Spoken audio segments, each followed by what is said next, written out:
اعوذ باللہ من الشیطان الرجیم بسم اللہ الرحمن الرحیم الحمد للہ رب العالمین والصلاة والسلام علی خیر خلقہ محمد وآلہ الطیبین الطاہرین واللعن الابدی علی اعدائہم اجمعین۔ میں سب سے پہلے ان خوش قسمت مومنین مومنات کی خدمت میں مبارکباد پیش کروں گا جن کو اللہ تعالیٰ نے حج بیت اللہ اور مکہ اور مدینہ میں عتبات مقدسہ کی زیارت کی توفیق دی ہے، اور اس سال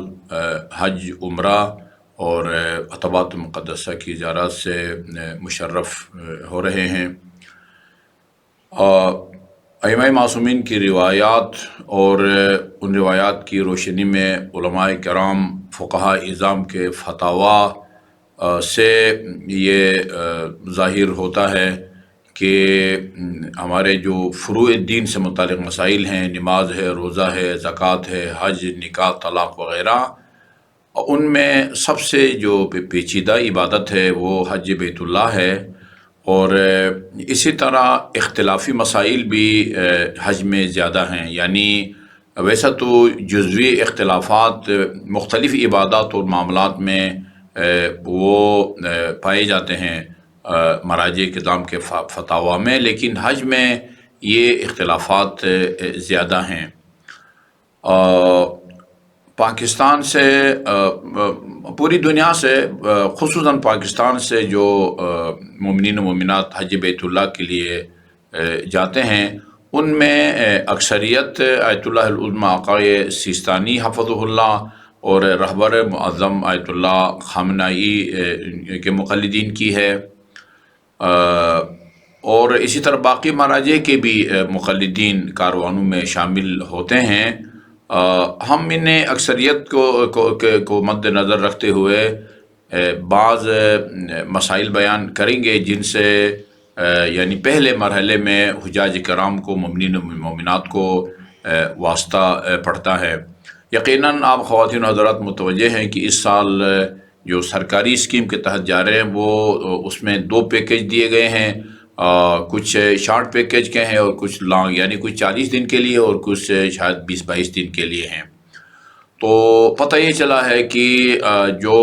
شارٹ پیکیج پہ مومنین جا رہے ہیں وہ ڈائریکٹ یہاں سے جدہ جائیں گے، اور جدہ سے آگے پھر وہ مکہ جائیں گے، اور دوسرا یہ کہ ان کو ان کی جو فلائٹ ہے یعنی احرام باندھنے کے بعد لبیک اللہم لبیک پڑھنے کے بعد جو سفر ہے وہ ان کو بس میں دن کو کرنا پڑ رہا ہے۔ تو ایک مین مسئلہ یہ ہے کہ چونکہ اسلام آباد ایئرپورٹ سے کوئی باندھے یا جدہ ایئرپورٹ سے کوئی باندھے، اور یہ دونوں حضرات آیت اللہ سیستانی حفظہ اللہ بھی اور مقام معظم رہبری آیت اللہ خامنائی بھی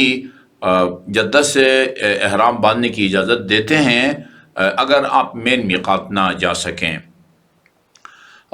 لیکن اس میں ہوتا یہ ہے کہ چونکہ جدہ مین میقات نہیں ہے، جو بھی وہاں سے احرام باندھے گا، میقات سے پہلے احرام باندھنے کا جو طریقہ ہے،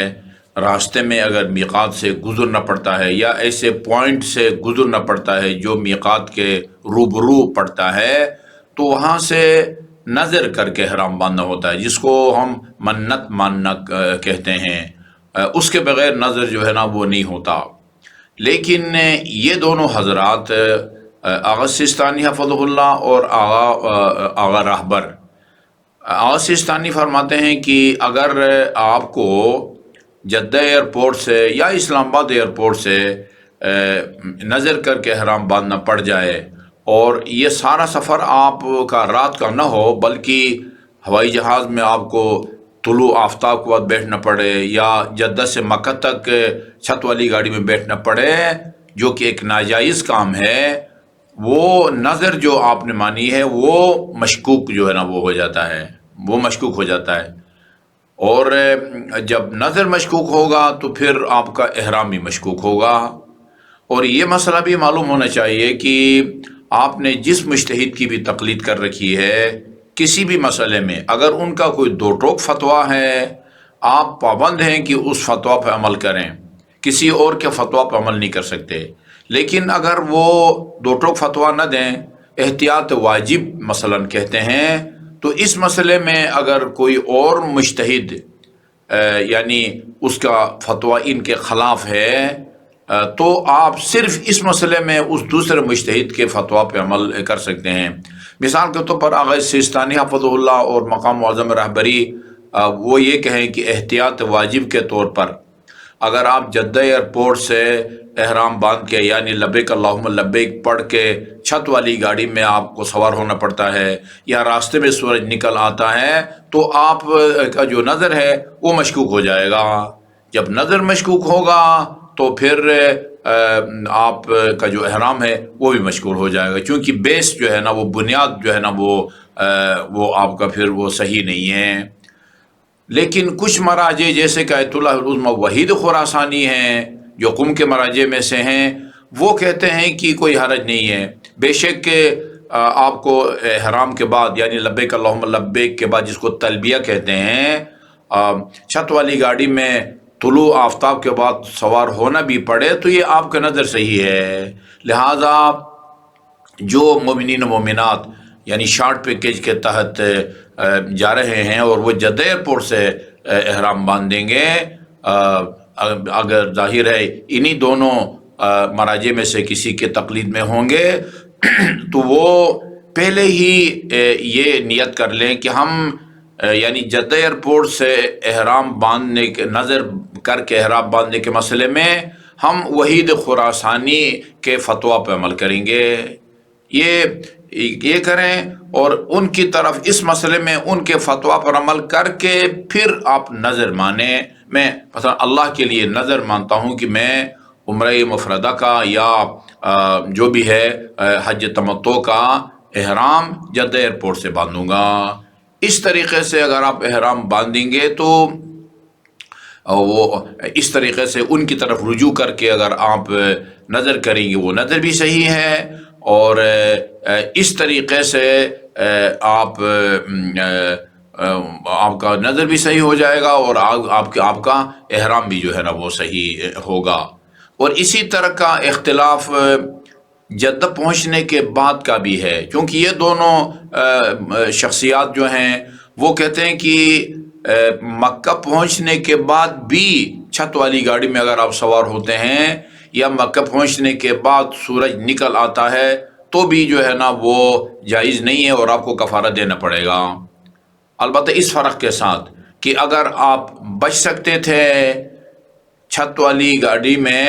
جو ہے نا وہ دن کے سفر سے بچ سکتے تھے،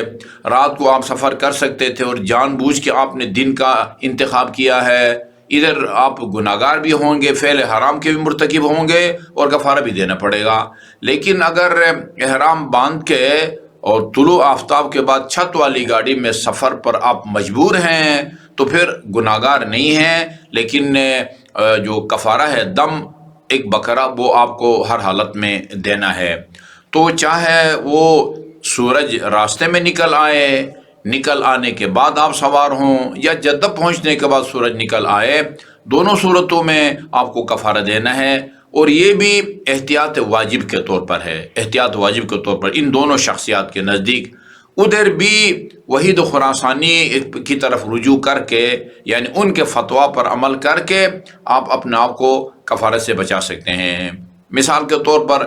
فرض کریں اب یہ ویسے بھی شارٹ پیکج پہ جا رہے ہوں یا 40 دن کے لیے جا رہے ہوں، فرض کریں کہ ان کا باقی سفر تو راستے میں رات کو تھا، لیکن مکہ پہنچتے پہنچتے سورج نکل آیا ہے، یا ہوٹل تو طلوع آفتاب سے پہلے پہنچے تھے، لیکن ہوٹل میں سامان رکھ کے جب عمرہ کے اعمال کے لیے مسجد الحرام روانہ ہوئے ہیں تو بس میں سورج نکل آیا ہے۔ یہاں بھی ان دونوں شخصیات کے نزدیک احتیاط واجب کے طور پر یہ بھی جائز نہیں ہے، کفارہ آپ کو دینا پڑے گا۔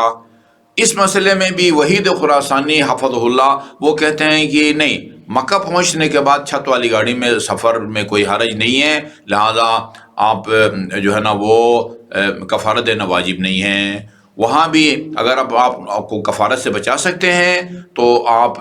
وحید خراسانی کی طرف رجوع کر لیں، تو آپ کفارت سے بچ جائیں گے، کیونکہ آئین سیستانی حفظہ اللہ اور مقام معظم رہبری حفظہ اللہ یہ دونوں احتیاط واجب کے طور پر کہتے ہیں جائز نہیں ہے کہ آپ مکہ پہنچنے کے بعد بھی چھت والی گاڑی میں سفر کریں۔ تو یہ یعنی آغا وحید کی طرف یعنی رجوع کرنے میں یہ 2-3 مسائل میں جو ہے نا وہ آپ یعنی حرام سے بچ سکتے ہیں، اپنی عبادت کو جو ہے نا متاثر ہونے سے بچا سکتے ہیں۔ پہلا یہ کہ یعنی نظر جدہ سے میقات سے پہلے نظر ماننے کے مسئلے میں بھی وحید خراسانی کے فتویٰ پہ عمل کریں، اور تو پھر آپ کا یہ نظر بھی صحیح ہے، بے شک آپ کو چھت والی میں سفر ہونا پڑے اور مکہ پہنچنے کے بعد چھت والی گاڑی میں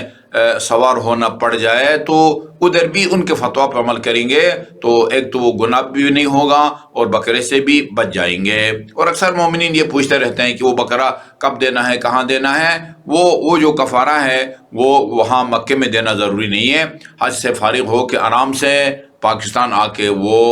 غریبوں کو وہ کفارہ فقیروں کو آپ دے سکتے ہیں۔ البتہ یہ بھی عرض کر دوں کہ یہ جو کفارے کا بکر ہوگا ان میں ان شرائط کا ہونا ضروری نہیں ہے جو قربانی کا بکرا ہے، یا مثلا عقیقے کے بکرے میں اس کی عمر اتنی ہونی چاہیے، مثلا اس کا کان کٹا ہوا نہیں ہونا چاہیے وغیرہ وغیرہ۔ بس کہا جا سکے کہ آپ نے ایک بکرا غریبوں کو دیا، بہت چھوٹا بھی نہ ہو بہت زیادہ کمزور بھی نہ ہو، کہا جا سکے کہ یہ بکرا دیا ہے۔ مجھے امید ہے کہ اس مسئلے کی وضاحت ہوگی جو کہ بہت زیادہ ضروری تھے، اور یہ مسئلہ ابھی پیش آئے گا حجاج کرام کو جب وہ جائیں گے، اور وہ جدہ ایئرپورٹ سے ان کو یا طلوع آفتاب کے بعد سوار ہونا پڑے گا، یا راستے میں جو ہے نا وہ سورج نکل آئے گا۔ تو اپنے احرام کو جو ہے نا وہ صحیح